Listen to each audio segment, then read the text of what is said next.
Welcome to The Advocate, a program that thrashes out all the topical issues of the day. When you are in government, you don't see nothing wrong with whatever is happening. The moment you are out there, everything is wrong. You can't even see many women now, and when they're there, they're not even really making a mark, and then they have an NYSC problem and this and that. One of the reasons why we don't have more women in politics in Nigeria is for as long as political meetings continue to take place in the middle of the night. Exactly. It's disastrous for a president to be unaware of the chief justice. It's a ploy. It could be a strategy. That strategy was very terrible strategy. Because the buck stops at your table. Whether it's that we don't look after our cities, and quite frankly, Nigeria is becoming a very ugly place.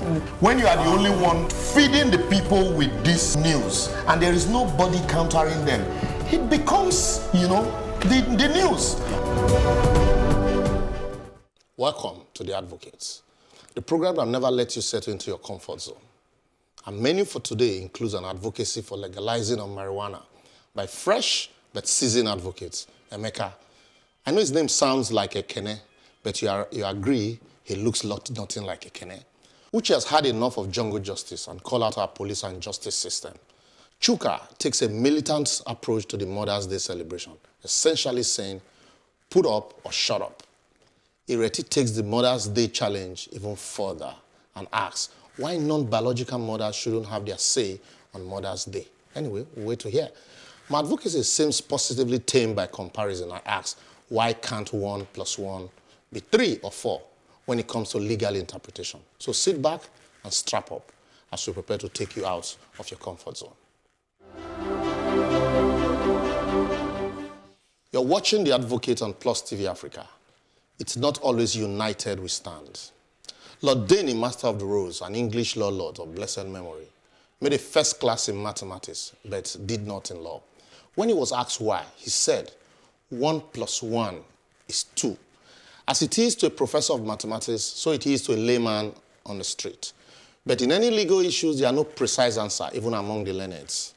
And that's why in every legal issue, there are usually 3 sides to the interpretation. Your side, my side, and the truth. The claimant's side, the side of the defendant, and the final side of the judge. Most often, it is disheartening and heartbreaking, to say the least, an overt manifestation of shallow knowledge of how the law works, to see or hear people, even some lawyers inclusive, insult others of their colleagues for making legal submissions that are not favorable to their reasoning.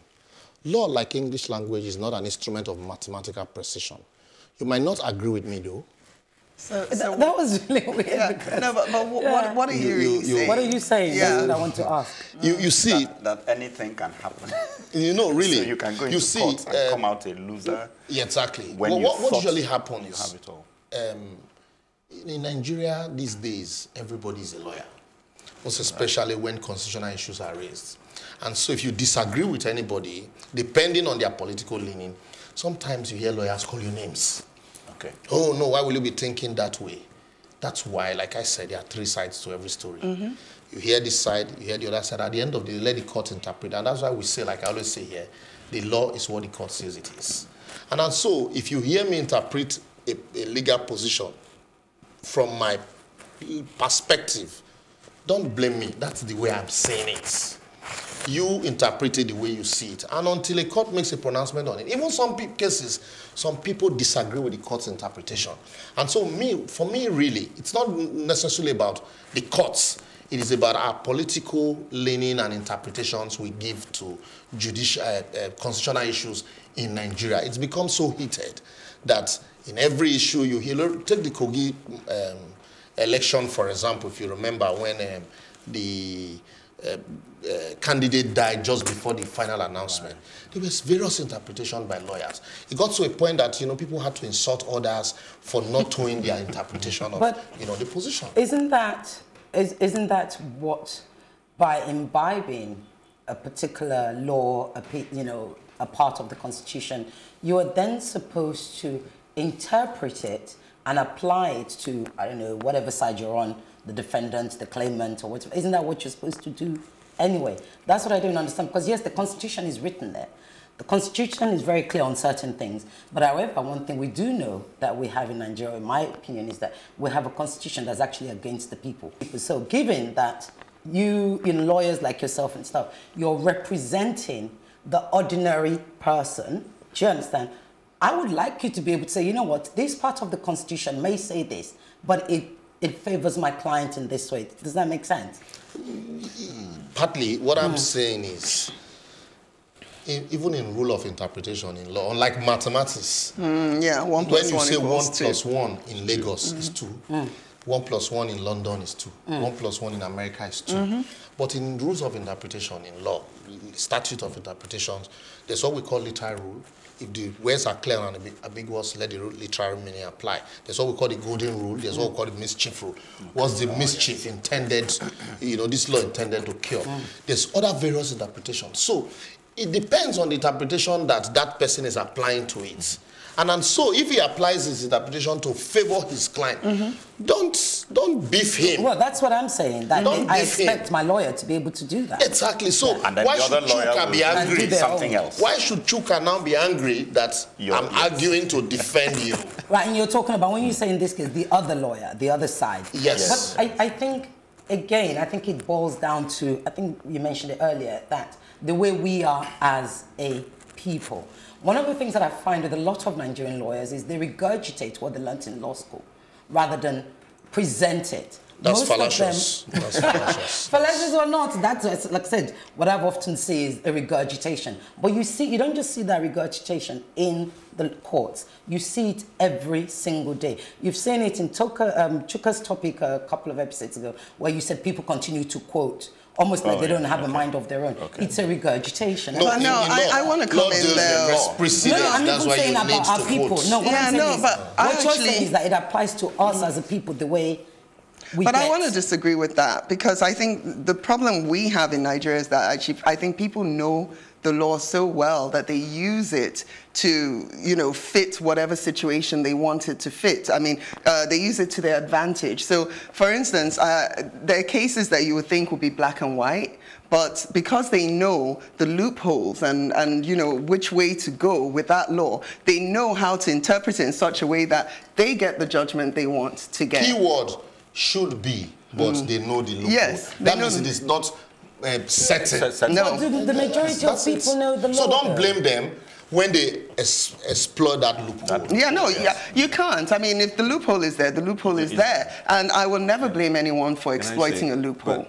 But, you know, it's interesting hearing the discussions, but I think in terms of every interpretation, legal statutes, and what lawyers do is set within a political, within a context. And you were right, you know, 1 plus 1 will not be, may not be 60. Yeah, change depending on the country. And I think that's the most important thing is the context under which laws are applied. Because as someone said, the concept of slavery at some point was legal. Yes, exactly. You know what I mean? But the other notion of, does it appear to be justice? Does it appear to be fair? And I think that's why people, everybody wants to be a lawyer and bring out their own interpretation, because when they look at it, they say, it doesn't necessarily appear to be, at least to the majority of the people, common people who are looking at the interpretation of decided cases and say, yes, you got off on a technicality. I mean, go back to OJ and saying, I agree with you, but my point here is, basically what I'm saying, let's agree to disagree. Don't get upset because this man is saying it from his own point of interpretation. It must not necessarily suit your whims and caprices. And so accommodate his, no matter how narrow his mind is, no matter how politically inclined he is, accommodate him. You also put out your point of view. And then that's, when we do that, we can coexist happily without necessarily being at each other's throats. You know, but when you hear some people discuss and then you now say, okay, no, let me contribute mine. You say, no, you're wrong. You're very wrong. I didn't think you'd be this narrow, you'd be this shallow. And what kind of useless and shallow reasoning? It's my reasoning. Allow me to be shallow. You know, and so that's what I'm saying. Law, it's not like mathematics. And so in interpreting, statutes, allow everybody to interpret it the way they see it. Until the court says, oh, from now on, this court is is the the way it final should be. decider. Yes. And then we can say, well... And then, of and course, there are it's- many courts. So when you don't like the High Exactly. Court, you move to... And I always say that Supreme Court idea, I just don't like it at all. How can you end the thing like... You know, Wait, you want it to go on forever? Like we say, there must be an end to No, it has to be an end. But going back to what it was Emeka, you mentioned something about fairness and the law. I mean, one thing that I've always known about the law is that the law deals with evidence, not with truth. Right? Yes. Yeah. So, and that's why the law is different from justice. Justice, exactly, exactly. Because justice isn't always fair. And then justice also... Justice to you should be might fair. always be Justice, no, but justice should be fair. I don't think, remember, we have seen so many miscarriages of justice, and we've seen so many cases where we think, you know, everybody, the public opinion is like on this side, and then the judge like... There's nothing like absolute justice. Yes, that's right. And so, what justice to you might not be justice to me. Yes. And so, that's why some people will say, well, I know the court of law, not the court of justice. You know, you can tell me of the court of law and not the court of justice because I might get there and not get justice. And I agree with you that... But, Liborous, what fueled this? Because, I mean, it seems like you and your fellow lawyers... Because this discussion really... I don't feel like it really brings us in. So there must have been something going on. That's why I took it to the streets. What fueled this is, you know, this, like I said earlier on, everybody is a lawyer now. Once the news broke, all kinds of interpretation. And then the one that annoys me the most is the insult. Like you were talking, last week you talked about social media etiquette. You know, so it is part of that's your social media etiquette. I say, look, let's agree to disagree. So we can disagree. And we can agree to agree and agree to disagree. That way we can coexist peacefully without having... but is your message still to lawyers? Not just lawyers. I'm talking about that. She asked me where fair did. Well, like I said, sometimes it's okay to agree to disagree. Emeka makes the case for weed after the break. Welcome to The Advocate, a program that thrashes out all the topical issues of the day. When you are in government, you don't see nothing wrong with whatever is happening. The moment you are out there, everything is wrong. You can't even see many women now, and when they're there, they're not even really making a mark, and then they have an NYSC problem and this and that. One of the reasons why we don't have more women in politics in Nigeria is for as long as political meetings continue to take place in the middle of the night. Exactly. Really disastrous for a president to even say to be unaware of the chief It's justice. a ploy. It could be a strategy. That strategy was very terrible strategy. Because the buck stops at your table. Whether it's that we don't look after our cities, and quite frankly, Nigeria is becoming a very ugly place. When you are the only one feeding the people with this news, and there is nobody countering them, it becomes, you know, the news. You are watching The Advocate on Plus TV Africa. It may be time the law caught up with reality. And the reality is happening right before our eyes. Just 2 days ago, the governor of Ondo State, Mr. Rotimi Akeredolu, tweeted, and I quote, "We all know that Ondo State is a hotbed of cannabis cultivation in Nigeria. We know how to grow it, and it thrives well in the Sunshine State.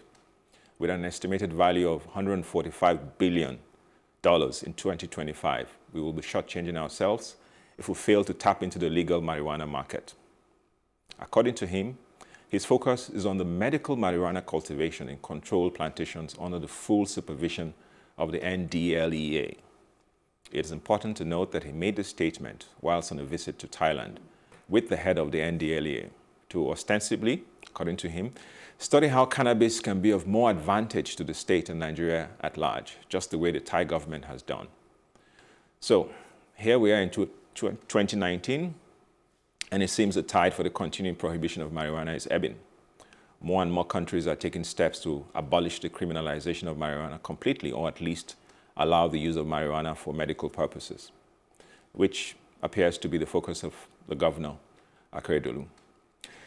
There is a growing support in many countries for marijuana law reform. In the United States, for instance, many states have allowed recreational and medical use of the drug, with public opinion polls showing more than half of the US population are in favor of legalizing marijuana. The Drug Policy Alliance believes marijuana should be removed from the criminal justice system and regulated like alcohol and tobacco. And indeed, countries like the Netherlands and Uruguay and recently Canada have recently decriminalized marijuana. And we are yet to see any rise in criminal tendencies, which is often the excuse that a lot of people say that marijuana breeds criminal tendencies in those countries. So in Nigeria, whilst marijuana remains prohibited and even demonized, if we're true to ourselves, we see it every day, we see it on the streets, we will note many more people, especially young people, are using the drug. The late Afrobeat legend, Fela, may have made marijuana popular, according to some, but there's no doubt that before Fela, people used it, and people continue to do so. So legalizing and regulating marijuana as a cash crop may, according to some people, some experts, create more jobs and create economic opportunities in the formal economy instead of the illicit market where it now resides. So my question today is, should marijuana be legalized in Nigeria? And what are your thoughts? Legalizing. Yeah. I say straightforward yes. I think it's way overdue. And you know, I love that song. Way Yeah, Tosh. You know? But the thing is that I think because there are two predominant types, I think, of cannabis. One is marijuana, the other is hemp. Is that a simple way to break it down? So you have a crop, yes. Yeah? Yes. And so out of that crop, yeah, the marijuana is often what people smoke. Yes, the hemp, it's actually the part of the plant which is used for other purposes. Medicinal purposes. No, but it's cannabis. It's a byproduct of it, which is the CBD. Okay. But it's less, how do you call it? It won't give you No, I don't want to sound like an expert. There's the THC, yes, that's right. which is the one that gives you the high. And it's in cannabis. Okay, you're talking not in, but very little in Liborous. Are you breaking it down for the man on the street? Yes, I'm breaking it down for the man on the street. So that we don't keep talking science. You know, but really the problem. I like Akeredolu's yes, when he sends that twist, point of view, and then the way he wants to go about it. You know, grown under the direct supervision of NDLEA. Yeah. You know, because here legalizing is one thing, control is another thing. Exactly. You know, we like I did say before the program. You hear jokingly people say in the UK under the law everything is prohibited except those that are permitted. In Nigeria, in America, under the law, everything is permitted except those that are prohibited. But in Nigeria, everything is permitted, including those that are prohibited. So if you now permit the use, oh my brother, you will. So many things will happen. No, but so, what are the no? Hang on. Before you move on, what are the many things that will happen exactly? Well, let us finish, and then you list the many things that will happen. Really, and so quickly, there's need for us, even if you're legalizing, it should be under the strict, you know, control of the farmers that are growing. I know in Abi, in Delta State, they grow it like flowers, you know, but because of the monetary value, NDLA should be able to supervise some of these farms, even during harvest, and then straight to factories or where they are processing them, and not to allow it just go into the streets. I think that's really what Governor Akeredolu was pointing to, because in Thailand, where he went to, I mean, this is exactly how, I mean, you know, the Thais are very strict about drugs. I mean, they will literally imprison you or kill you. They'll kill you. But they've set up this mechanism where the cultivation and the use of the drug is under strict supervision of the drug interdiction agency. So I think that's you know. That's why I kind of like it. I think it's overdue. But this huge fear mongering about, you know, once they legalize it. Let's even talk about if you legalize recreational marijuana. I'm not that sure that, you're laughing, but I'm not that sure that there are going to be many more people on the streets, you know. I don't believe that. In Amsterdam, it's been legalized for a long time. Yes, and none of that is going on. I don't think you're going to suddenly have this new... People who are going to smoke it are already smoking it. You know. See, I agree. If you've ever been to Abi in Delta State, it's close to Abraka, between Abraka and that's very well. That's where the best one grows. Exactly. And even even in the hotels, you see them boldly reaching. No hard drugs, please. No hard drugs, please.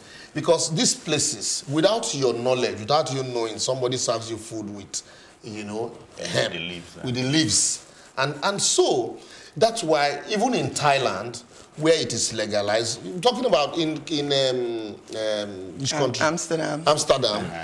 It is heavily regulated. Not just walk into a coffee shop and everybody buys, or you just go into a club and everybody's smoking igbo. In the way we tend to do things here. But it's happening here right now. Yeah. And you were saying, you were saying even in Abraka, in those places, yes. If you're not careful, you might find it in your food. So it's already happening. Yeah, exactly. But it's happening. Now it is restricted. But can we take it away from Abraka and put it? Yeah, that's what I'm saying. Now it is restricted. It is happening that way. When it is not restricted. What will happen? They will just pour it inside your soup. It will not. I mean, look. I don't think it will. I don't believe there will be some change. A governor that's progressive. Massively. First and foremost, that's the one thing I like. Now you're trying to curb drugs usage usage amongst the youth. Sorry. Yeah. When Rotimi said this, and it's clear that Mr. Governor Keredolu, rather, to be polite, it's clear that he had put a lot of thought into it. Number one. Number two, he's not the only one that's actually been advocating for this for a long time. But if we take it on a broader level, look, we constantly go on in Nigeria about how states should generate their own revenue, right? We constantly go in about how we should use our big farmland and cash crops and whatever. Incidentally, actually, marijuana is a cash crop. Yes, it is. Yeah. Most people tend to just think of it as a drug. It's a cash crop. So if Governor Keredolu and the NDLEA are able to make it happen, he's talked about the millions that is going to come in for his state, number one. Number two is many more states can actually learn from how it's been done. So let's use on those states as the pilot. Yeah. And then less dependency on federal. Isn't that what we've all been saying? It is. Yes, It is. Let's hand out. Yes. Yeah. Ireti, completely I agree. That's why I said I love Governor Keredolu's idea of the regulation. And so what I am simply saying is that freedom, absolute, there's nowhere you have absolute freedom in the world. Agreed. Freedom are curtailed to some extent. And so that's why he is mooting the idea in collaboration with NDLEA. These are people who regulate But there will still be illegal users. So look at what's happening in the UK, So for that, instance. you should also try to ensure that, you take accurate preventive measures. So if there are going to be illegal usage, then it is not something that it's as of rights. Yeah. You know that, look, steps would have probably been taken, and like we say, you had you've gone extra mile to be preventive. But this one just had to happen. But unlike when here now, sorry, quickly, Emeka, we're trying here to control the drug usage, by young ones. And so that's a big tax that would not be able to control. Can I say something, though? This is research all over the world, in all the countries, when I was preparing, that alcohol usage is actually more dangerous than marijuana. And it's a fact. So, and the other thing is that when you look at it, young people who want to smoke have access in this Lagos will have access to it, and you're beginning to see all kinds of people because it's illicit, it's under the table, have all kinds of different strains. Some of it are very dangerous, some of it are not good, and people are having drug overdose, and people are dying from this. But just to extend that youth thing you said, and I think that's also perhaps what Liborous was worried about. But if you look at it, there's different types of. Every time somebody sees someone smoking marijuana, they just think it's straightforward. No, the majority of the ones that turn them crazy are laced with something else. Yes. So you have the ones that are laced with rat poison. You have the ones that are called skunk. You have the one that's laced with cocaine and all of that stuff. Yes. So and those are the ones that actually control those ones. Yeah, but that's what legalizing does. Legalizing it allows you to then it's not going to increase this. Something will go wrong at first. I think. I'm telling you, but it always happens. Always. Then the curve comes. Yeah. I mean, it's like alcohol consumption, the prohibition era in the United States. Yeah. I mean, that created more crime. Yeah. When it became legalized and controlled, it came down. Yes. So I think, the lessons, and we've seen the drug policy in America has failed woefully. Absolutely. It's failed. So because America is not a country of control like you have in where's this country that Keredolu just visited? Thailand. Thailand is more regulated, but they farm it, they grow it, they make money from it, and that's why I'm saying learn it properly from Thailand, not the American learning? Well, I think that we'll probably just look forward to seeing what Governor Akeredolu can do. We see success. Yes, absolutely. Yeah. You know what? Somehow I expected that this idea we met with a lot more opposition, or at least a mixed reaction. But Uche tells us why she's not so down with jungle justice after this short break. You're watching The Advocate on Plus TV Africa. Enough is surely enough. Several years ago, on my way to work, my attention was drawn to a crowd gathering across the road from me. My driver slowed down and I noticed a young boy on the pavement tied like you would a goat you had just purchased, shaking uncontrollably and pleading. It dawned on me that he was about to meet his end. What I was witnessing at that moment was jungle justice. I was saddened and felt totally helpless because I knew there was nothing I could do as I saw the familiar sight of tires being thrown on him. I had to look away. So why are Nigerians resorting to jungle justice in the face of the existence of institutions for restitution? I believe it's because the police and courts have failed Nigerians in dealing with not just criminal cases, but other cases they are constitutionally vested to deal with. The police have been accused of compromising justice and have done a terrible job of investigating and prosecuting criminal cases, and these in turn have resulted in criminals feeling more emboldened. The courts have often been lethargic in adjudicating in cases, allowing them to linger forever. Often, when finally the cases are settled, they end up favoring the criminals who heavily invest in the time-wasting delays of the courts to escape justice. Often, all they get is a slap on the wrist, leaving their victims completely let down and frustrated. Something must be done, as innocent people are being killed nearly every day as a result, as we saw with the Alu 4. So here's what I propose. The police and the courts must take responsibility and do something urgently to not only put away criminals speedily, but reassure the people that criminals apprehended will be dealt with in a manner that deters them from continuing in crime.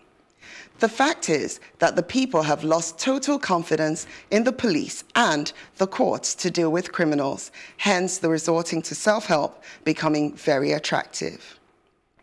They must work very hard to regain the confidence of the people in dealing with criminal issues. That way, they save not only those who are wrong targets of mob action, but also ensure that justice is carried out the right way. The country's criminal justice system needs quick and urgent action to arrest the rising cases of jungle justice all over the country. Yeah, like I said, Uche, you failed that boy. You needed to have just been that one lone voice.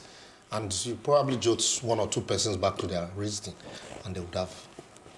Okay. Well, the thing is, I just think that there might be a disjunct between the people who are acting like animals and the failure of the justice system.